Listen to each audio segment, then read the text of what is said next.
Today we will discuss about the sexual intercourse and related issues. सबसे पहले हम sexual intercourse को discuss करते हैं। मियाँ बीवी शादी के बाद जो कंसेमिनेट करते हैं, ज़वाजत कायम करते हैं, तो उसको लीगल माना जाता है। अगर वो ही यानी कि रिश्ता बगैर शादी के वो कायम करते हैं तो उसको इलीगली माना जाता है।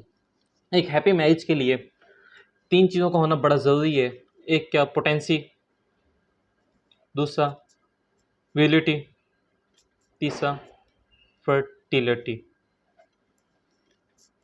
पहला पोटेंशियल, दूसरा विलिटी और तीसरा फर्टिलिटी। अगर इसके अंदर से किसी के अंदर किसी चीज़ की कमी है तो उसको एक अच्छी यानी शादी नहीं माना जाता, उसको एक नल मैरिज माना जाता है। अगर ये मसला अदालत के अंदर जाता है तो फिर उसको डिसॉल्व कर दिया जाता है, इस मैरिज को ख़त्म कर दिया जाता है। देखिए पोटेंशियल जो विलिटी का ताल्लुक है किससे है? मेल से। अगर मैं फर्टिलिटी की बात हो तो इसका ताल्लुक किससे होगा? फीमेल से। अगर एक आदमी के अंदर सेक्सुअल डिज़ायर नहीं है या उसके अंदर सेक्सुअल पावर नहीं है तो उसको इम्पोर्टेंस कंसीडर किया जाता है। इसी तरह अगर कोई एक औरत है यानी कि वो बच्चे प्रोड्यूस नहीं करती, वो कंसीव नहीं कर सकती, तो उसके क्या माना जाता है?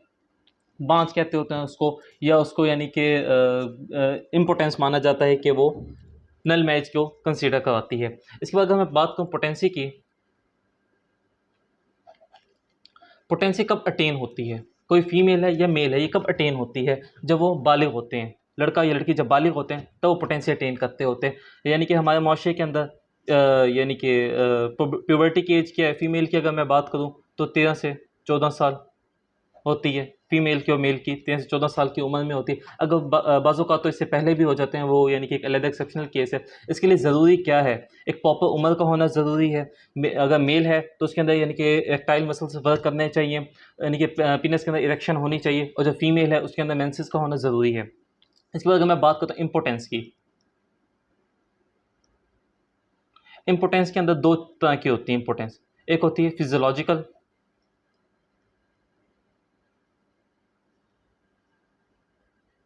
दूसरी क्या होती है?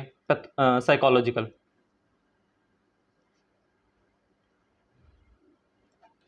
फिजियोलॉजिकल, अगर किसी के अंदर कोई डिफेक्ट है यानी कि वो कंसेमिनेट नहीं करना चाहता या वो नहीं करता, या उसके अंदर यानी कि सेक्सुअल डिज़ायर ही नहीं है, तो हम उसको फिजियोलॉजिकल काउंट करते होते हैं। और यानी कि ऐसे केस अगर अदालत में लेके जाते हैं तो उसको यानी कि नल मैरिज कंसीडर किया जाता है और फिर उसको डिज़ोल्व कर दिया जाता है। इसके अलावा यानी कि अगर मैं इसकी बात करूँ साइकोलॉजिकल, इसके अंदर दो इश्यूज़ हमारे पास फिर आते होते हैं। या तो प्रॉपर यानी कि एबिलिटी नहीं होती सेक्सुअल डिज़ायर की, या एक बंदा ये समझता है कि उसको प्रॉपर सेक्स करने आता नहीं होता, उसके अंदर यानी कि प्रॉपर सेक्सुअल इंटरकोर्स का यानी कि उसको नॉलेज नहीं होता, तो इसमें के अंदर इस कन्फ्यूजन का शिकार होता है। ये साइकोलॉजिकल है। या फिर दूसरा हमारे पास क्या आता है कि एक आदमी मेल जो होता है वो अपनी पार्टनर को यानी कि फीमेल को पसंद नहीं करता, या अगर जो पार्टनर है वो अपने फीमेल पार्टनर है तो अपने मेल पार्टनर को पसंद नहीं करती। ये दो रीज़न इसके अंदर आती होती हैं। या फिर इसके अंदर साइकोलॉजिकल के अंदर एक और इशूज़ भी आता होता है जिसको हम फीमेल्स के अंदर, उसको हम क्या कहते हैं?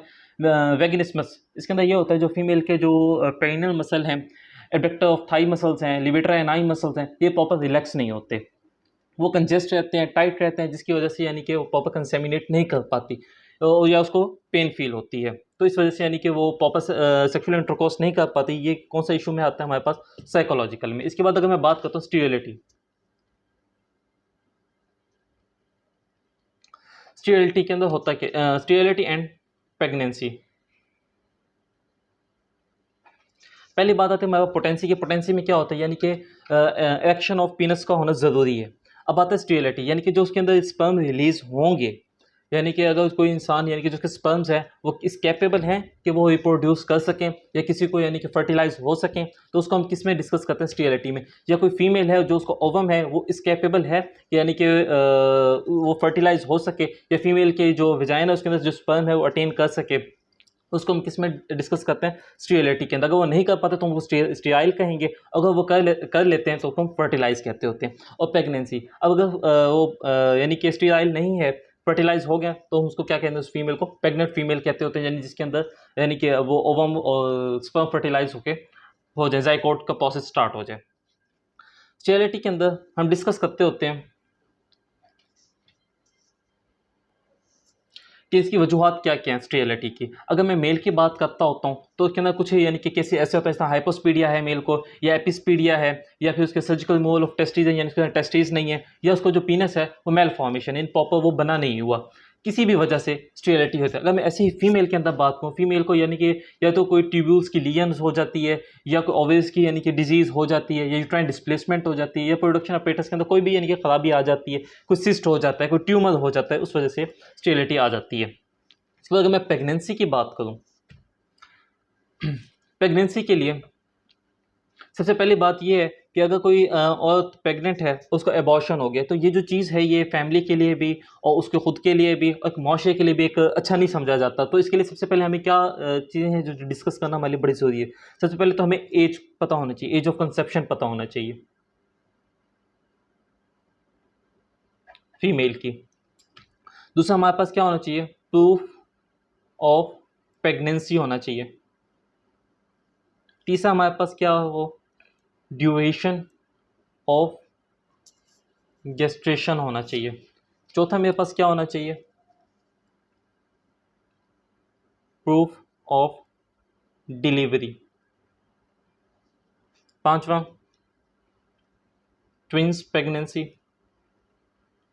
और फिर आता है हमारे पास न्यूबॉर्न बेबी। प्रेगनेंसी के दौरान हम इन चीज़ों को डिस्कस करते होते हैं। सबसे पहले तो अगर मैं प्रेगनेंसी की बात करूँ तो हमें ये पता होना चाहिए जो एज ऑफ कंसेप्शन थी मदर की वो क्या है।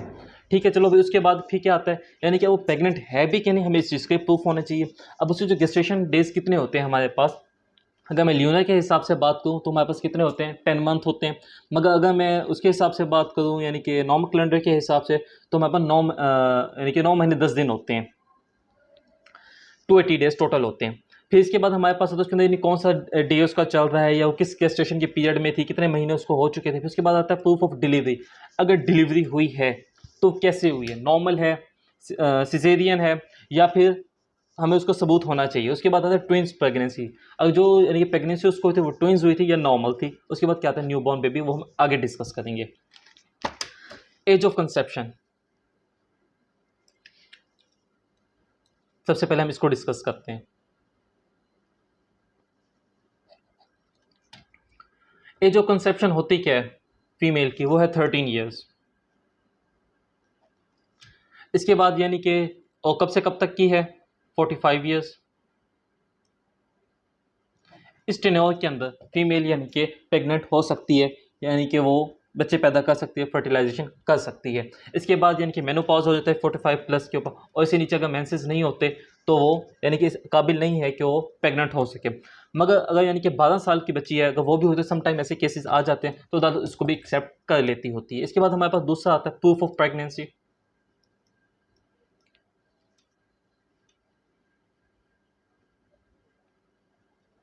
प्रूफ ऑफ प्रेगनेंसी के लिए हमारे पास सबसे पहले यानी कुछ इलामात होते हैं जिनको देख के हम कहते होते हैं यानी कि ये जो फीमेल है ये प्रेग्नेंट है या नहीं है। तो सबसे पहले हमें पता होना चाहिए यानी कि अगर जो एक नॉर्मल है फीमेल्स को मेंसेस आते होते हैं, मगर जो प्रेग्नेंट होती है तो उसको मेंसेस नहीं आते। उसका क्या होता है, एब्डोमेन बढ़ जाता होता है, और उसके यानी कि जो अगर मैं सिम्टम्स की बात करूँ, क्लिनिकल सिम्टम्स में सबसे पहले बात करता हूँ, तो उसका एमनोरिया हो जाता है, मॉर्निंग सिकनेस होती है, उसको क्या होता है, उसको एमनोरिया हो जाता है, मॉर्निंग सिकनेस होती है उसको। और तीसरा हमारे पास फ्रीक्वेंट यूरिनेशन होती है उसे, फ्रीक्वेंसी ऑफ यूरिनेशन। इसके बाद फिर हमारे पास क्या आता है, प्रिसेप्शन क्या आता है, फिटल के यानी कि जो फिटस है उसके अंदर उसके हार्ट बीट को वो महसूस कर सकती है, उसकी मूवमेंट को महसूस कर सकती है। इसके बाद ये तो था हमारे पास कौन से यानी कि सिम्टम्स थे हमारे पास क्लिनिकल। इसके बाद अगर मैं ब्रेस्ट के हिसाब से बात करूँ, उसमें क्या चेंजेस टेक प्लेस होती हैं, उसका इनके इन्लार्जमेंट ऑफ साइज़ हो जाएगा, ब्रेस्ट का साइज़ जो है वो बढ़ जाएगा, जो उसका एरोला होगा, जो निपल्स होंगे उसके वो डार्क कलर के हो जाएंगे, और जो निपल्स जो एरोला वाली जगह होती है, निपल्स और एरोला के सेंटर में उधर यहाँ पे डॉट डॉट्स अपीयर होते हैं, तो उसको हम क्या कहते होते हैं, मोंटेगरी ट्यूब्यूल्स, यानी कि डॉट्स लाइक अपीयरेंस आती है। इसके बाद अगर मैं बात करता हूँ फिर साइन ऑफ एब्डोमिन, क्या होता है, ग्रेजुअल इनलार्जमेंट ऑफ एब्डोमिन, इसका साइज बढ़ जाता है। जिस तरह ब्रेस्ट में अंदर पिगमेंटेशन होती है, इसके अंदर पिगमेंटेशन होती है, यानी कि फीमेल की जो निचला हिस्सा होता है, एब्डोमिन का जो निचला हिस्सा होता है, उसके अंदर लाइंस अपीयर होती हैं, जो इस चीज़ को अपेयर करती हैं कि वो ग्रेविड यूट्रस है, यानी कि उसके अंदर लस्सी जिसे हम आम रूटीन में आम अल्फाज में कहते होते हैं वो पड़ जाती हैं। अब इसके बाद हम कहते हैं साइंस ऑफ विजाइना को हम चेक करते हैं। इसमें क्या होता है, जो उसके अंदर स्क्रीशन होती है वो बढ़ जाती होती है विजाइना के अंदर, डार्कनिंग ऑफ म्यूकोजा हो जाता है, और फिर उसके अंदर क्या होता है, जो सर्विक्स ऑफ यूट्राई है वो सॉफ्ट हो जाती है। ओवरऑल इसके बाद जो इन्वेस्टिगेशन, अगर एक डॉक्टर है उसको क्या चीज़ें और उसको पता होनी चाहिए, उसको कैसे पता लगेगा कि ये है। अभी डॉक्टर की इन्वेस्टिगेशन के मुताबिक सबसे पहले तो ये हो, गिनेटोट्रॉफिक हार्मोन्स यूरिन में होना चाहिए। गिनेटोट्रॉफिक हार्मोन किस में होना चाहिए, यूरिन में अपेयर होगा अगर वो प्रेग्नेंट है। या भी हमारे पास दूसरा मेथड क्या होता है, अल्ट्रासाउंड होता है, एक्सरे मेथड होता है। ये तो था हमारे पास जो हमने सारा डिस्कस किया है। इसके अंदर जो फीमेल थी वो प्रेग्नेंट थी। अब कुछ साइंस ऐसे हमारे पास अपेयर होते हैं जिसके अंदर फीमेल प्रेग्नेंट तो होती नहीं है मगर लोग कंसीडर कर रहे होते हैं। वो क्या होता है, या तो किसी को कोई ओवेरियन सिस्ट हो जाता है, इस वजह से यानी कि उसकी स्किशन स्टार्ट हो जाती है, या फिर उसको यानी कि स्यूडो प्रेगनेंसी होती है, मेनोपॉज होता है, या फिर एब्डोमिनल ओबेसिटी इतनी होती है लोग समझते शायद ये प्रेग्नेंट है। इसके बाद अगर हम बात करें ड्यूरेशन ऑफ गेस्टेशन, हमारे पास नेक्स्ट टॉपिक है ड्यूरेशन ऑफ गेस्टेशन। ये हमारे पास टोटल कितने डेज का होता है, 280 डेज। अगर मैं ल्यूनर कैलेंडर की बात करूं तो कितना बनता है मेरे पास, 10 मंथ। अदरवाइज कितना है मेरे पास, 9 महीने और 10 दिन। ठीक है, 9 मंथ एंड 10 डेज ये इसके अंदर होता है। इसके अंदर हमारे पास होता क्या है, लाजमी नहीं है कि जो प्रेगनेंसी है वो पूरे इतने ही दिनों की होनी चाहिए। मे बी यानी कि फर्टिलाइजेशन में थोड़ा यानी कि दिनों का आगे पीछे भी हो जाता है, या कोई किसी वजह से प्रेगनेंसी थोड़ी डिले भी हो जाती है, या कोई स्टेज रुक भी जाती है और फिर वो यानी कि दोबारा रीग्रो होना स्टार्ट कर देती है, वो प्रॉपर यानी कि डेवलपमेंट की तरफ चल पड़ती है, तो प्रॉपर गेस्टेशन उसकी स्टार्ट हो जाती है। अगर कोर्ट के अंदर कोई केस आता है और गेस्टेशन पीरियड उसका 300 प्लस है, 300 प्लस है, तो भी उसको लीगल माना जाता है। 345 डेज तक भी उसको लीगल माना जाता है। इसके बाद अगर हमारे पास कौन सा टॉपिक आ जाता है जिसको हमने डिस्कस करना था, कौन सा है, ट्विंस प्रेगनेंसी।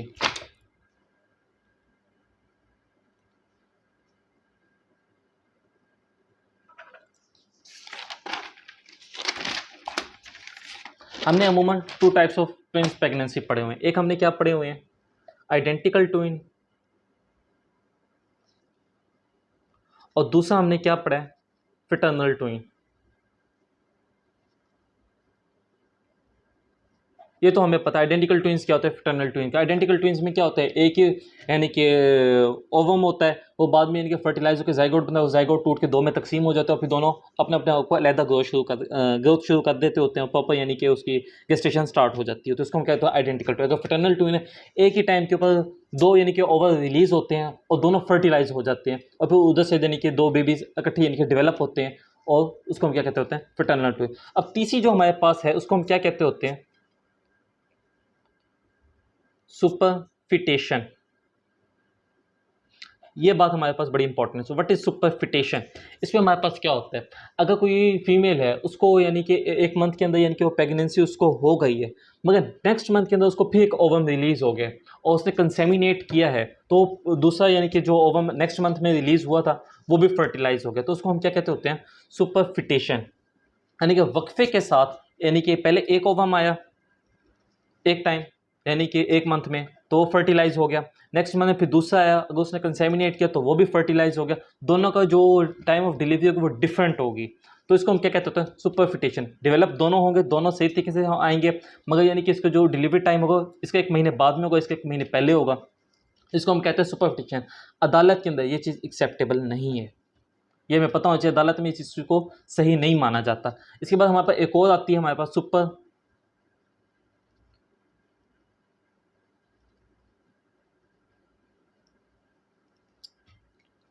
इसके अंदर हमारे पास क्या होता है, जो दो ओवम होते हैं वो इकट्ठे ही रिलीज होते हैं, मगर फर्टिलाइज एक ही होता है एट अ टाइम।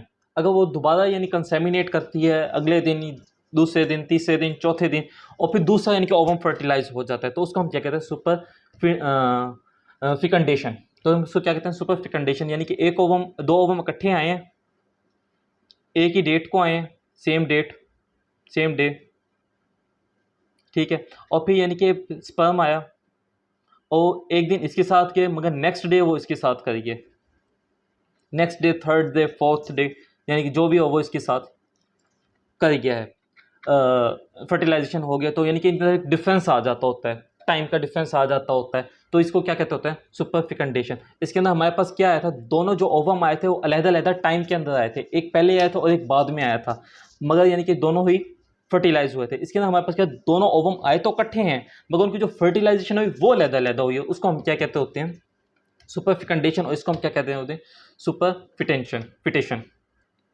इसके बाद हमारे पास क्या आता है, प्रूफ ऑफ डिलीवरी।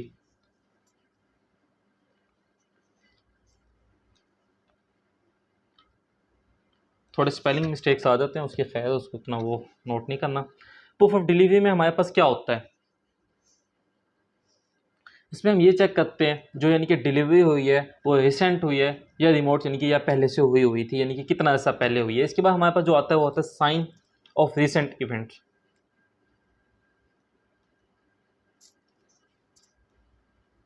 इसके अंदर हमारे पास होता क्या है, अगर कोई औरत प्रेग्नेंट होती है तो उसका जो एब्डोमिनल साइज़ है वो इंक्रीज़ होना शुरू हो जाता होता है।